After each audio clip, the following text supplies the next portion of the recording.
50,000 বছর নামাজ পড়লে জান্নাতে যাইবো এরকম দলিল কেউ দেয়া পারবো? না না না, কেউ কেউ আর দলিল দিতে পারবো? দলিল দিতে পারবো তোর ল্যাংটা বাবা। ও তো সিন্নির তোর পরে না, সিন্নির তোর পরে, সিন্নির তোর পরে যা, তোর ল্যাংটা বাবা তোর দলিল দিয়ে দিব যে 50 বছর নামাজ চললে তুই জান্নাতে যাবে। শয়তানের বাচ্চা। শাহালি যদি আমাকে জাহান্নামে নেয়, আমরা জাহান্নামেই যাবো। হয় তোর বাবার সাহালি তোরা জাহান্নাম নিলে তুই জাহান্নামে যাবে না? আমার তোর একটা উঠতে আছে ঝাড়ুটা, এই যে ঝাড়ুটা দেখছো, ঝাড়ুটা ইটা দিয়ে তোর পিঠা মিটা দিয়া রাখ। এরপরে কী কথা বল। ঝাড়ু নিয়ে আমি বইছি, তোর বাকি কথাগুলো আমি শুনালি রাখ। ঝাড়ুটা আমি খাম দিয়ে যাচ্ছি।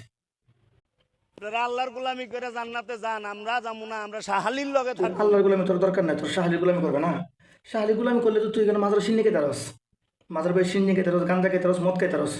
দেখছো কিনে দেখছো কিনে দেখছো ঝাড়ুটা আজকে তোর এইটা দিয়ে আমি শেষ করুন। রাখলে বসি। এরপরে দর্শক বন্ধুরা আপনারা শুনেন এই বনটা কী বলে, সম্পূর্ণ ভিডিওটা আপনারা কন্টিনিউ করেন। যারা আল্লাহর গোলামি করে এরা যায় দেখেন গা মানুষের কাছে বাসে টাকা এই চায়। বন্ডার করে বন্ডা তোর কাছে তারা টাকা চাইছে না, তোর কালোর কাছে না, তোর আব্বার কাছে চাইছে।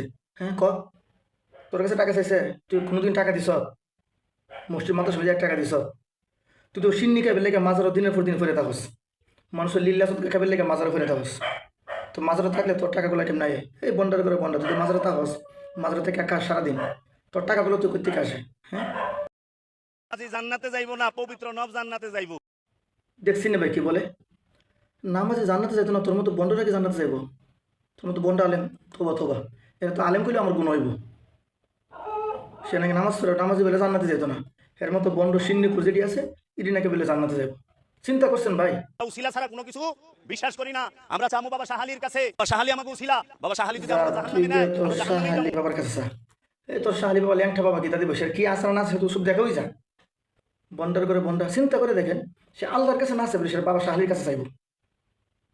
তোর বাপ মা বাপের খুশখবর লুস নি রে। এই তোর যে মা বাপে তোর জন্ম দিছে, এই মা বাপের খুশখবর লুস। দেখ রাগ কাজ করে না, তোর আজকে খবর আছে, আজকে ঝাড়ুটা লইয়া বসে, তোর আজকে খবর আছে। তুই কয় এরপর কথাগুলো কো। আপনারা শুনেন কি বন্ডা কি বলে। সারা কোরআনের এক জায়গায়ও 5 ওয়াক্ত নামাজের কথা স্পষ্ট নাই, সরাসরি কোনো আয়াতে নাই। নামাজের কথা কোরআনে বলছে না? না, আল্লাহ তালা প্রায় 82 জায়গার মধ্যে নামাজের কথা বলছে। এই বন্ডার বন্ডা, তুই নিজে কোনো পড়তে রস নি, ডেট ফিল কাছে গাইছ না?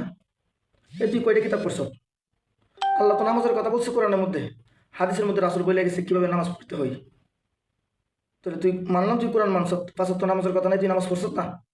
তো নামাজের কথা তো আল্লাহ তালা বলছে। আল্লাহ কোরআনের এক আয়াতের মধ্যে বলেন ইন্নাস সালাতা তানহা আনিল ফাহশাই ওয়াল মুনকার, নিশ্চয়ই নামাজ মানুষকে সব প্রকার খারাপ কাজ থেকে বিরত রাখে। এই বন্ডার করে বন্ডা, তোরা তো নামাজ ফরজ না, নামাজ ফরজ না বিদায় সিন্নি কাবে লেগে মাজার ফেরে থাকস, বেড়া বেড়ি উলঙ্গ হয়ে তোরা নাচানাচি করস। তো আজকে নামাজ পড়তে ওই যে আল্লাহ তালা কোরআনের মধ্যে বলছে নামাজ মানুষকে খারাপ কাজ থেকে বিরত রাখে, তাহলে তোর মতো বন্ডাকেও আল্লাহ তালা হেদায়েতের রাস্তা দেখাইতো। এই বন্ডার করে বন্ডা, তোরা তো শিরিকের মধ্যে লিপ্ত হয়ে রইছ, শিরিকের মধ্যে হয়ে রইছ। মাজার গিয়ে সেজদা দেয়, শালি বাবার কাছে চাস, ল্যাংটা বাবার কাছে চাস, উলঙ্গ বাবার কাছে চাস। কিন্তু সম্মানিত দর্শকরা, কিন্তু আজকে কিছু মানুষ আছে যে দেখা গেছে এইসব বন্ডাদেরকে গালাগালাজ করলে তাদেরকে অনলাইনের মাধ্যমে যদি আমরা রুস্ট করি, আমাদেরকে কিছু বন্ডার আছে কমেন্টে এসে গালাগালাজ করে। তার কথাগুলো আপনারা শুনছেন দেখছেন, সে নাকি বলে নামাজ পড়ে কোনো মানুষ জান্নাতে যাইতে পারতো না। তো মানে কারণ সে তো নামাজ পড়ে না ভাই, সে তো নামাজ পড়ে না। আমরা বলি না যে নামাজ পড়লে যে সে জান্নাতে যাইব গা, কিন্তু নামাজ পড়লে তো মানুষ গুনার কাছ থেকে বিরত থাকতে পারে, গুনার থেকে মানুষ বাঁচতে পারে। তো আমি এখনো বুঝি না 2025 সালে আইসাও আওয়ামী লীগ সরকার বিতাড়িত হওয়ার পরও এই সকল বন্ডারা কেমনে সরু জমিনে এই সকল বক্তব্যগুলো দিয়ে তারা বেড়াইতেছে। আমি যে প্রত্যেকটাকে আইনের আওতার মধ্যে আনা দরকার, এবং প্রত্যেকটা যদি কোরআন হাদিসের মাধ্যমে যদি দলিল না দিতে পারে প্রত্যেকটাকে কারাবাসী করা দরকার। তো আজকে ভিডিওটা এই ছিল। তো সকলে ভালো থাকবেন, সুস্থ থাকবেন, আল্লাহ হাফিজ।